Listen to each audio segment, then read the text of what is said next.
Operation से बचना चाहिए क्योंकि ऑपरेशन कमर का कामयाब नहीं होता है और ये हकीम साहब की दवा से अल्लाह ताला शिफा देता है।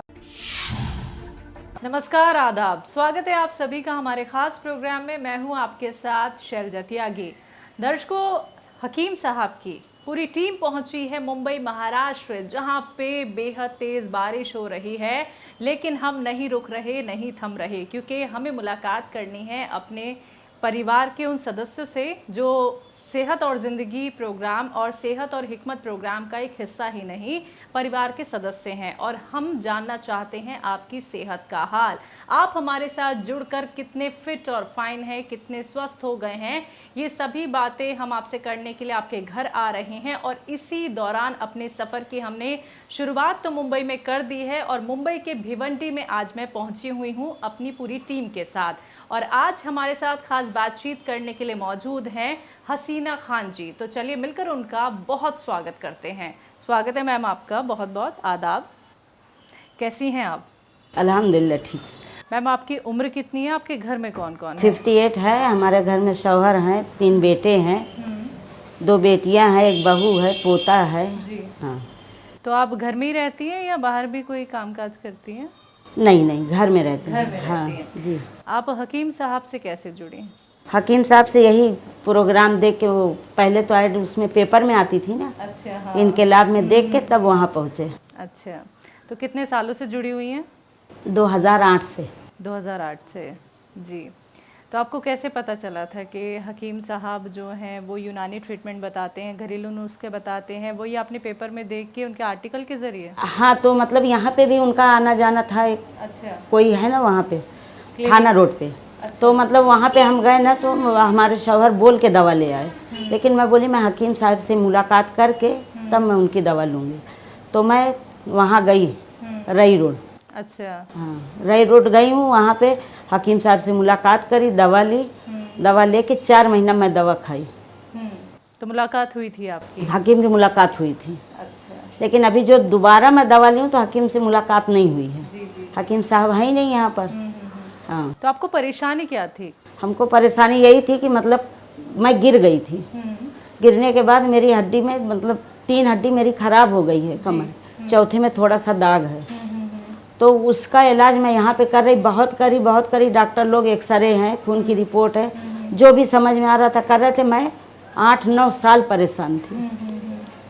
तो आखिरी में डॉक्टर साहब, सिद्दीकी हॉस्पिटल के डॉक्टर साहब बोले कि आपका ऑपरेशन होएगा, मामूली ऑपरेशन। मैं बोली मैं ऑपरेशन नहीं कराऊंगी, मैं सुनती हूँ कि ऑपरेशन होता है तो इंसान कामयाब नहीं होता है, तो मैं नहीं कराऊंगी।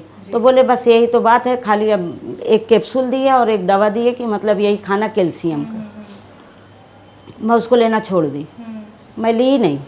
तो वो उतने टाइम मेरे को ये इनकलाब पेपर मिला, मैं देखी और हकीम साहब का यहाँ से मैं 1 महीना दवा खाई मंगा के। लेकिन फिर मैं हकीम साहब से मिलने का एकदम अपने दिल में पक्का कर ली। मैं उनसे मिल के मुलाकात करके तो मैं हकीम साहब से मिली। तो फिर हकीम साहब बोले कि आपको दवा लेने की ज़रूरत नहीं, आप यहीं से मंगवाना दवा। जी जी जी।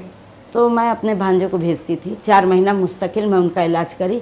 तो ये बाजू का मेरा सही हो गया, ये पैर मेरा उठ नहीं रहा था, तो सही हो गया। तो ऑपरेशन की जरूरत नहीं पड़ी? नहीं। तो फिर ये पैर मेरा अभी 1 साल से मैं परेशान हूँ।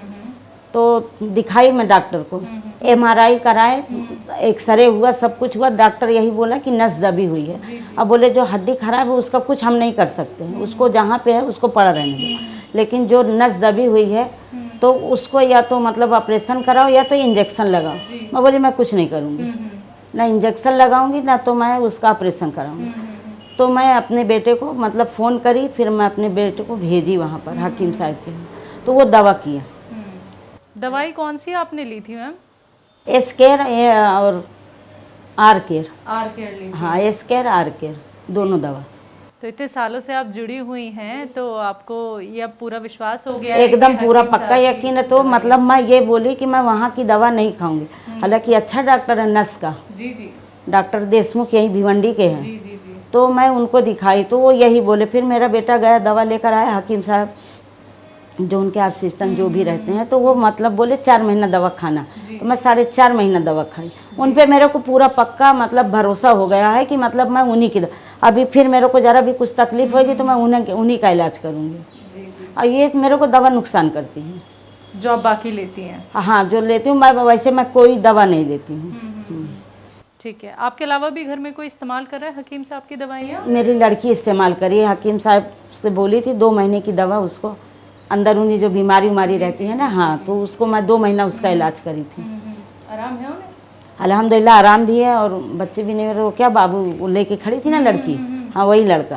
अच्छा। हम्म, कितने साल की है वो? 35 साल की। 35 हाँ। की हैं जी। उन्हें जो परेशानी थी उसके लिए कौन सी दवाई ली उन्होंने? अब यही तो नहीं मालूम, वो डब्बा अच्छा। हकीम साहब का था।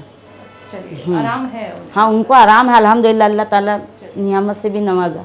आपने और लोगों तक भी हकीम साहब की दवाइयाँ पहुँचाई हैं? बहुत सारे लोग को पहुंचाई, मेरी बड़ी बहन थी उनको भी मैं बोली, और भी बहुत सारे लोग को मैं भेजी हूँ, सब वहाँ से दवा की। आराम है उन्हें? हाँ अल्हम्दुलिल्लाह सबको आराम है। ये बाजू में भी एक लड़का था, अभी उसकी उम्र ज़्यादा नहीं थी, उनको भी मैं भेजी कि मतलब जाके उनको दिखा लो, एक बार खाली उनसे मुलाकात के दवा ले लो, अगर जो होता है अभी तुम अंग्रेजी डॉक्टर के यहाँ दौड़ना मत, पर तुम डायरेक्ट उसको दिखा लो बच्चे को। तो बोले ठीक है, तो लेकर गए, हकीम साहब देखे तो दवा दिए, 4 महीना मेरे को लगता दवा, बच्चा बिस्तर पे था। अल्हम्दुलिल्लाह आज जैसे पहले वो काम करता था, आज भी वो काम कर रहा है। मैम, जब आपको परेशानी थी, पैरों की तकलीफ थी, तो आपको घर का काम करने में भी, बच्चों का काम करने में भी तकलीफ बहुत होती होगी? बहुत तकलीफ होती थी, मतलब मैं तकिए वकिए लगा के ऐसे मैं एक जगह बैठी रहती थी, दीवार पकड़ पकड़ के चलती थी, चला नहीं जाता था। जी। तो आपने लगभग कितने ट्रीटमेंट आप फॉलो कर चुकी होंगी, दवाइयाँ कितनी खा चुकी होंगी कि उसके बाद आपने सोचा कि अब हकीम साहब की दवाई खानी चाहिए? 2008 से मैं हूँ, मतलब 2093 में मेरी तबीयत खराब हुई। ठीक है। नहीं, 93 में, सिर्फ 93 में। तब से मुझे तकलीफ थी, लेकिन मैं लापरवाही कर दी। तो डॉक्टर को मैं दिखाई, एक्सरा निकाले सब कुछ, तब पता चला कि रीढ़ की हड्डी मेरी खराब हो गई है। तो ऑपरेशन से बच के कैसा लगता है अब? अल्हम्दुलिल्लाह बहुत अच्छा, क्योंकि मैं ऑपरेशन जिसका भी हुआ कामयाब नहीं हुआ है। बिल्कुल। तो इसलिए मैं हकीम साहब से मिली, हकीम साहब बोले कि मैं ऑपरेशन से बचाता हूँ। जी जी। हाँ, तो उनकी बात ये मेरे को मतलब अमल में आई, और मैं उनका इलाज चालू करी, कामयाब हो गई। जी। तो हकीम साहब से जुड़ के आपको कैसा लग रहा है मैम? अल्हम्दुलिल्लाह बहुत अच्छा है।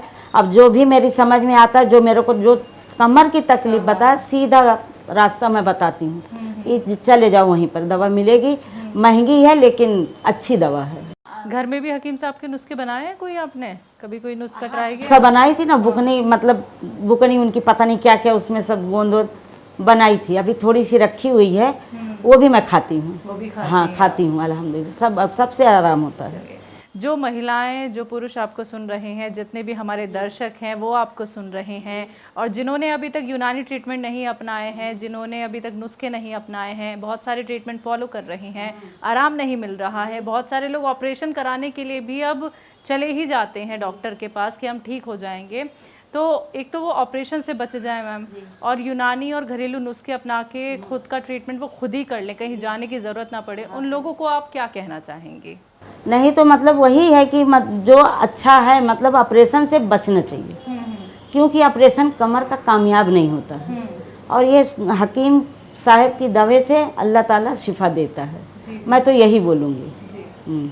और हकीम साहब आपका ये इंटरव्यू सुन रहे हैं, सबसे पहले वही आपका ये इंटरव्यू देखेंगे, आप उनको कुछ कहना चाहेंगी तो आप अपने इंटरव्यू के ज़रिए उनसे कह सकते हैं। बस अल्लाह ताला उनको ज़िंदगी दे, सबकी खिदमत में लगे रहें। तो बहुत बहुत शुक्रिया मैम, आपने अपना वक्त हमें इतना कीमती दिया, आपने अपने घर हमें आमंत्रित किया, इतनी बारिश हो रही है उसके बाद भी आपने वक्त निकाला हमारे लिए, बहुत बहुत ठीक है। आप लोग तो उतनी दूर से आए मेरे लिए, जी। तो मैं इतना करी तो बिल्कुल मैम, खिदमत करना हमारा काम है, आपकी सेहत का ख्याल रखना हमारा काम है। हाँ वो बात सही है, बहरहाल हमारा भी तो फर्ज बनता है ना, आप लोग उतनी दूर से मेरे लिए आए।